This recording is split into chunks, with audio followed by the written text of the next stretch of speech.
Ey yo'ldosh, Nima deysan? qornim ochib biror narsa yeymizmi?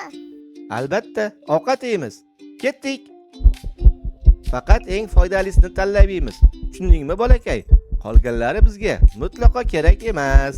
Umuman, Bu onamning qoni emasmi? aynan o'sha.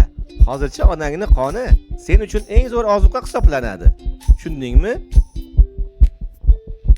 Agar ichida yaroqsizlar bo'lsa, ularni qaytarib tashlaymiz. Sababi onangga tegishli bo'ladi.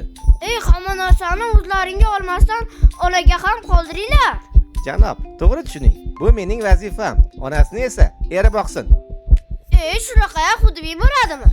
Endi esa foydali ozuqalarni yeymiz. Hop. Naqadar mazali, kattakon rahmat. Arzimaydi. Voy, hojatga borgim kelyapti. Xotirjam bo'l. Qo'rqmasa yengillayver. Oh, bu yengillik. Endi buni nima qilamiz?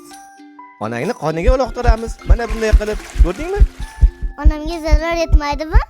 Yo'q, buni boshqa a'zolar hal qilib beradi. Xavotirga umuman o'rin yo'q. Bizni ustimizda kulishyaptimi bular? Nimasini aytasan? Zo'ravonlikku bu.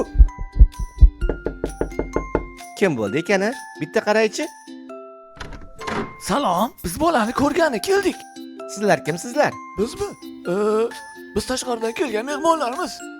Nima, meni ahmoq deb o'ylayapsizlarmi? Men sizlarni juda yaxshi taniyman. Gerpes, streptokok, papilloma, jahlim chiqmasin turib, bu yerdan zudlik bilan yo'qolib qolinglar. Qayerdan bilib bo'ldikina? Antitanachalar xabar berganda. Tinchlikmi? Kim ekan ular? Xavotir olma, bolakay. Hammasi yaxshi.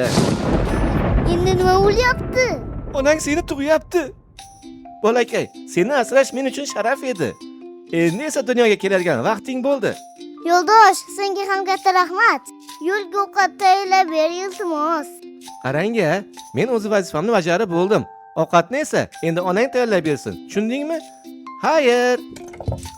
Ha, bolajonlar. Endi meni ham navbatim keldi. Barchalarning e'tiborlaring uchun kattakon rahmat. O'zlaringni ehtiyot qilinglar. Xayr.